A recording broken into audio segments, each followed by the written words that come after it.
মানুষ বিশ্বাস করে একটি দায়িত্বশীল জাতীয়তাবাদী দলের নেতৃত্বে পরিচালিত সরকারের পক্ষেই সম্ভব আগামী দিনে বাংলাদেশকে একটা প্রাতিষ্ঠানিক ভিত্তির উপর দাঁড় করানো, গণতান্ত্রিক উত্তরণে নিয়ে যাওয়ার এবং জবাবদিহিতা সংস্কৃতি পুনঃপ্রতিষ্ঠা করা। গত 16-17 বছর এই দেশের মানুষ রাষ্ট্র থেকে আরিফুল চৌধুরী কিন্তু সিলেটের মেয়র ছিলেন 2 বার এবং সিলেট মহানগরের সেক্রেটারি ছিলেন, সভাপতি ছিলেন। তো তিনি তার গোয়েন্দাঘাটের ব্যস্ত শিডিউলের ফাঁকে আমাদের সাবেক কাউন্সিলর যারা আছেন সিলেট সিটি কর্পোরেশনের বিভিন্ন সময়ের সাবেক কাউন্সিলররা, তিনারা তো নিজেরা প্রত্যেকে এক একটা ইনস্টিটিউশন।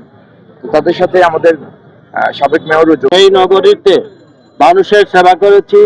বিএনপির মনোনীত প্রার্থী হিসাবে জনগণ আমাকে 2 বার এই এলাকায় মেয়র নির্বাচিত করেছিল এবং আমার সঙ্গে আমার কাউন্সিলর বৃন্দ যারা আছে, আমরা জনপ্রতিনিধি এই 10টা বছর 15টা বছর আমি এখানে সেবা দিয়ে আসছি এবং আমরা ধানের ছড়ার পক্ষে। আমরা আমাদের শুধু এখানে কেন, আমরা 6টি আসনে আমরা চাই এই দেশে বিএনপি যতবার ক্ষমতায় আসছে ততবার সিলেটের উন্নয়ন হয়েছে। এর আগে দৃশ্যমান উন্নয়ন কোনো সরকার দেখাতে পারবে না।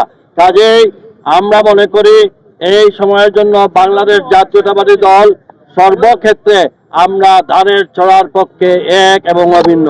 আপনি যেখানে আছেন আপনারা প্রত্যেক নগরবাসী প্রবাসী যারা আছেন প্রত্যেকের বাড়িতে মা বোনদের কাছে এবং সেন্টারে ধানের শীষের পক্ষে ভোট দেওয়ার জন্য আমি আপনাদের সেবক হিসাবে আপনাদের একজন